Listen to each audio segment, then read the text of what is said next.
दोस्तों नमस्कार। हमारे पोस्टल प्रमोशन चैनल में आप सभी को फिर से हार्दिक हार्दिक अभिनंदन और शुभेच्छा। चलिए आज डिस्कस करते हैं section 7 class 260 to 273 postal life insurance, जो कि इसका और भी डिटेल्स वीडियोस में IP regulation product and services में अपलोड किया गया है, ऑलरेडी अपलोडेड है। फिर भी 2027-28 एग्ज़ाम के लिए फिर से नया से अपलोड कर देंगे। फर्दर ये लास्ट सेक्शन है पीओ गाइड पार्ट 1 के। आपको पीओ गाइड पार्ट 1 के प्रीवियस जितने सारे सेक्शंस के वीडियोस आप अगर देखना चाहते हो तो हमारे चैनल के प्लेलिस्ट में जाइए। प्लेलिस्ट में जाएंगे तो आप पीओ गाइड पार्ट 1 ये देखिए, पीओ गाइड पार्ट 1 यहाँ पे आप क्लिक कीजिए तो आपको इस तरीक़ा से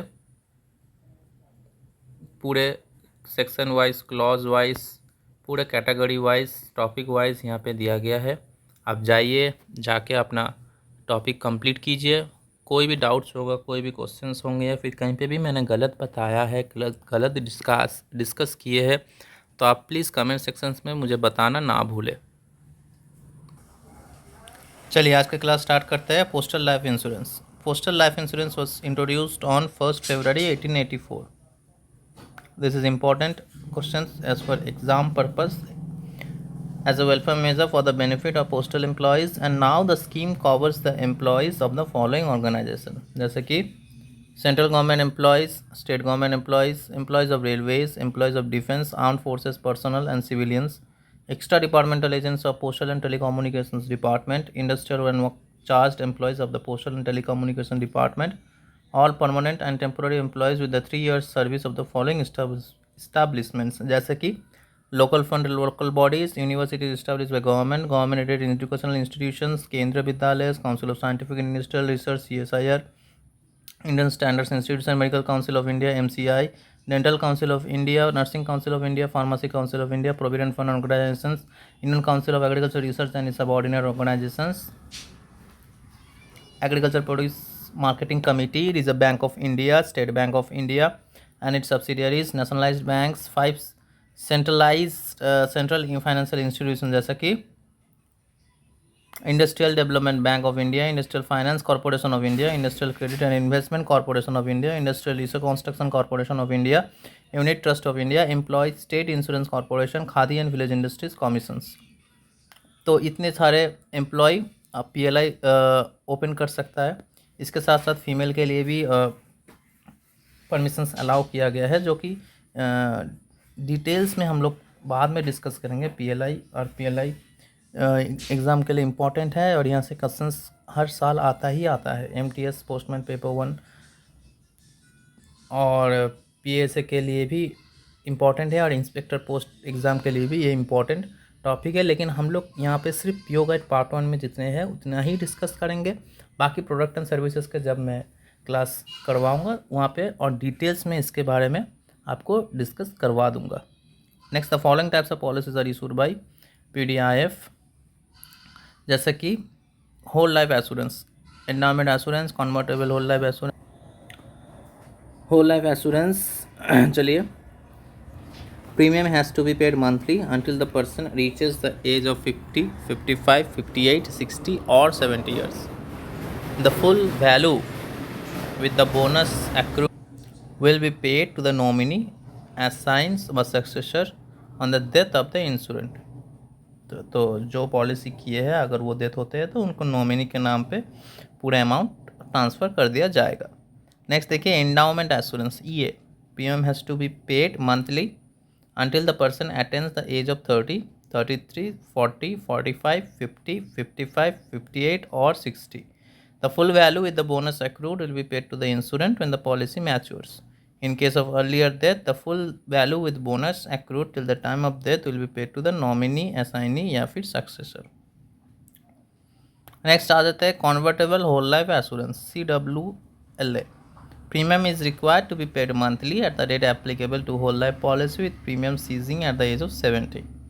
70 साल में आपको मिलेंगे, तब तक आप कर सकते हो। For the first 5 years there will be an option to convert it into endowment policy maturing at the age of 50, 55, 58 और 60 by agreeing to pay appropriate enhanced premium at the end of 5 years from the commencement. Anticipated endowment assurance, this plan has two terms, 15-year term, 20-year term. जैसे कि आप देख सकते हो, in the case of policy for 15 years 20% of the sum assured is paid to the insurant at the end ऑफ 6th, 9th, 12th years, and the remaining 40% with 20% with bonus accrued at the end of 15 years. In the case of 20-year policy, 20% of the sum assured is paid to the insurance at the end of 8th, 12th and 16th, and remaining 40% of the sum assured with bonus accrued at the end of 20th year. यानी कि simple भाषा में अगर बोला जाए तो 15 या 20 year term दो पॉलिसी है, जिसमें आपको एक पॉलिसी में 20% आपको देना पड़ेगा और 20 ईयर पॉलिसी में 20% ऑफ द सम एश्योर्ड टू भी आपको देना पड़ेगा. The maximum age limit for 15 year policy is 45 years and 40 years for 20 year policy. ये थोड़ा जान लेना है आपको एग्जाम परस्पेक्टिव. नेक्स्ट आ जाते हैं एलिजिबल पर्सनस में insure for a sum not less than 100. ये गलत है, ये अपडेट हो चुका है तो ये हम छोड़ते हैं. PLI offers the following special facilities. जैसे कि lower premiums, PLI premiums are lower, कम प्रीमियम में भी आप इंश्योरेंस कर सकते हो. Extra premiums are not charge from defence personnel for war, aviation, high sea risk. Rebate at the rate of 5 paise per month पर 1000 इज अलाउड ऑन पॉलिसीज और ₹20,000 and above. rebate of 2% is admissible if premium for a year is paid in advance in cash. तो आपको कुछ छूट मिलेंगे अगर आप पहले से एडवांस में आप प्रीमियम्स पेमेंट कर देते हो. Premium can be deducted at source from salary every month. The optional facility of payment of premiums in cash at the post office is also available. Premium receipt book is issued when premium are paid in cash. आप direct आपका salary से premium deduct कर सकते हो. ऐसा auto cut करते हो तो आपका डायरेक्ट सैलरी से वो कट जाएगा. Special concessions for payment of premiums to the insurant affected by natural calamities. There is provisions for payment of premium by cheque when the amount is 20 and above. आप cheque से भी payment कर सकते हो premium, आप salary से भी deduct करवा सकते हो, आपकी मर्जी. 0.5 देखिए income tax rebate. PLI premium जो आप देते हो are eligible for income tax rebate under section 80C of IT Act. Loans can be obtained easily against PLI policies and repayment of principal before maturity is optional. जब maturity होंगे आपको मिलेंगे पूरे complete, उसके पहले आपको लोन पेमेंट कर देना है. Whole life policy can be converted into an endowment policy. Non medical policies are also issued for those below 28 years of age under certain conditions. Exemption from stamp duty. PLI policies and loan bonds are exempt from stamp duty. So PLI policies और loan जो होते हैं वो stamp duty, stamp tax से exemption मिलते हैं आप लोगों को.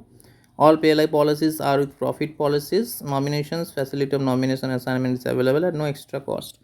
आपको नॉमिनेशन रखना मैंडेटरी है. इंश्योरेंस का कुछ भी होता है इन केस तो उसे अपना नॉमिनी को पूरे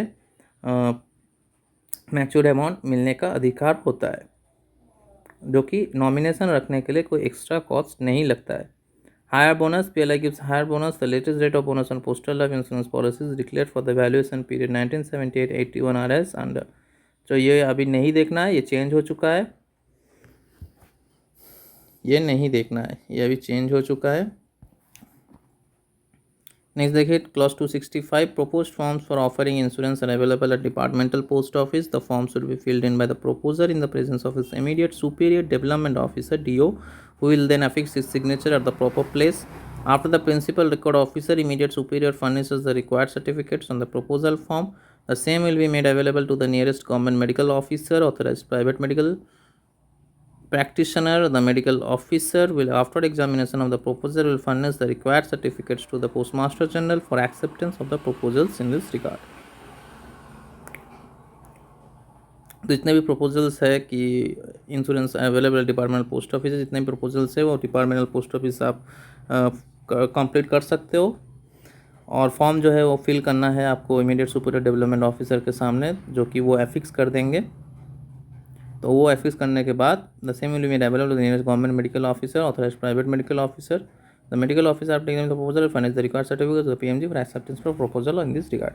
मेडिकल हो या नॉन मेडिकल पॉलिसी, ये आपको गवर्नमेंट मेडिकल ऑफिसर जो होते हैं वो डिसाइड करते हैं.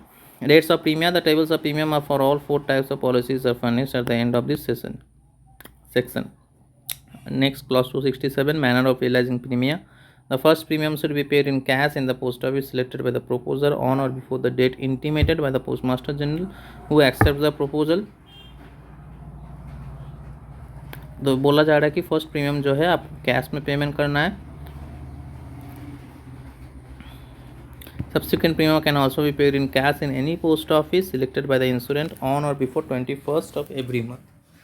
In case the insurant has exercised option to pay the premium in cash, in that case he will be issued a premium receipt book in which entries relating to the payment of each premium shall be made. एक book दिया जाएगा जहाँ पे हर एक payment के बाद जो वो एंट्री हो रहा है उसका रिसीप्ट चिपकाते हुए वहाँ पे सब डाटा मेंटेन होंगे. Alternatively, the premium can be recovered from the pay of the insurant. In such cases, the premium for the month is recovered from the pay of the previous month, and it will be responsibility of the insurant to ensure that the premium are regularly observed, recovered, and credited to POIF by his premium are regularly recovered and credited to POIF by his employer every month. तो ये POIF जो है वो होता है post office insurance fund. Post office insurance funds से आपको आप क्रेडिट हो जाएंगे और आपको डाटा उस बुक में मेंटेन करना है. Until recovery from pay commences premium should continue to be paid in cash at the post office.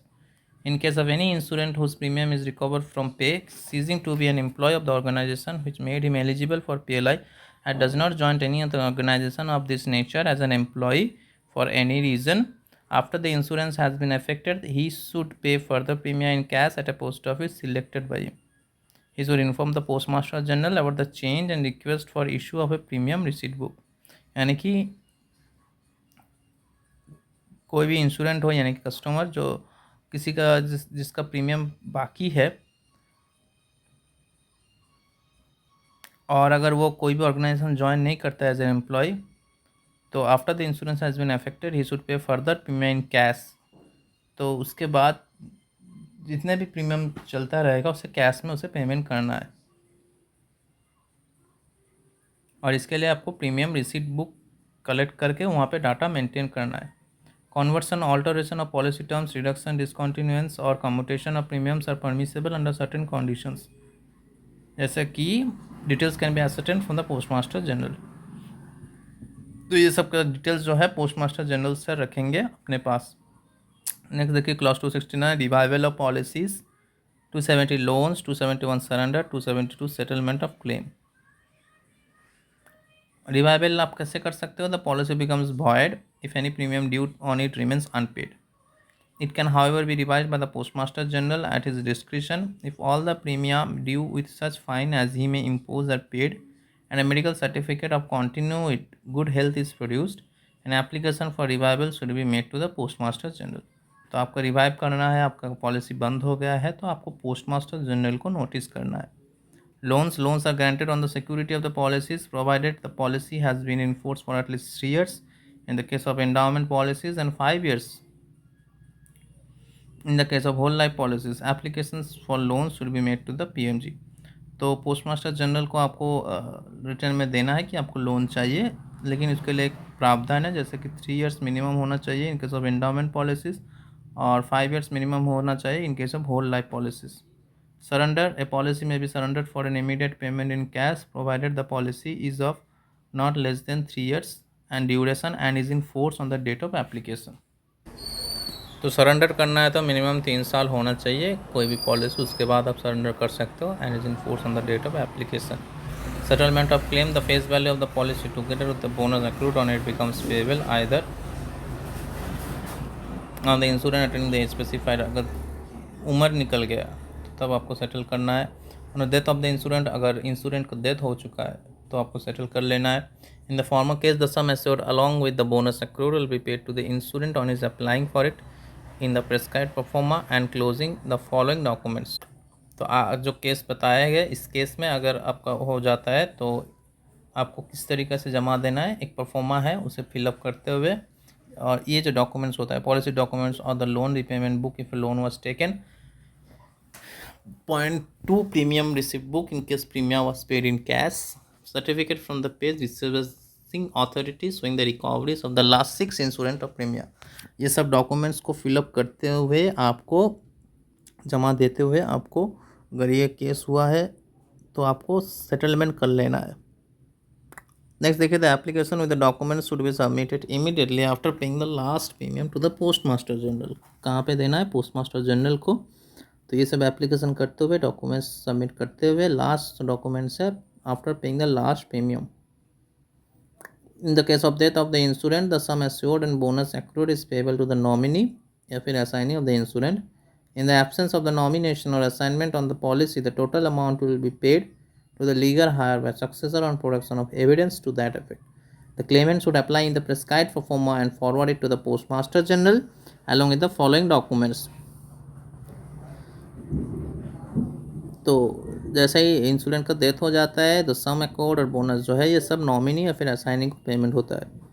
तो इन द एब्सेंस ऑफ नॉमिनेशन, अगर नॉमिनेशन एब्सेंस है या फिर असाइनी किस भी केस में एब्सेंट है, the total amount will be paid to the legal heir. उसके जो लीगल हायर या फिर सक्सेसर होते हैं, मतलब प्रॉपर्टी के जो राइट्स होंगे उनके प्रॉपर एविडेंस जमा करते हुए उनको पेमेंट होंगे। The claimant should apply in the prescribed form and forward it to the postmaster general को फॉरवर्ड करेंगे। क्या क्या डॉक्यूमेंट्स? पॉलिसी डॉक्यूमेंट और loan repayment book if loan was taken. तो लोन रिपेमेंट बुक जमा करते हुए पॉलिसी का आपको डॉक्यूमेंट सबमिट करना है। Certificate of death of insurant जमा करना है। Premium receipt book, premium were paid in cash और pay recovery certificate for the last 6 months premium recovered from the pay of the insurant. Legal evidence to show that the claimant is successor legal heir to the insurant in case there is no nomination और assignment. तो इस case में legal जो higher होंगे उसके proper evidences आपको prove कर जमा देना है क्लॉज। तो ये सब करते हुए आपको पहले नॉमिनी, अगर नॉमिनी नहीं है तो लीगल हायर या फिर सक्सेसर को पेमेंट किया जाता है। Next class 273, the rate of bonus for each type of policy is declared once in 3 years। हर 3 साल में ये डिक्लेयर होते हैं यानी कि चेंज होते हैं।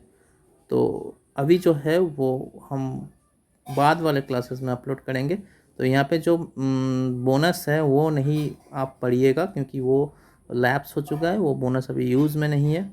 बाकी हमारे यहीं पीओ गाइड पार्ट 1 कंप्लीट होता है। नेक्स्ट क्लासेस में हम रेगुलेशन के क्लासेस करेंगे। रेगुलेशन के चैप्टर 3 यानी कि मैनर ऑफ डिलीवरी जो है वो डिस्कस करेंगे।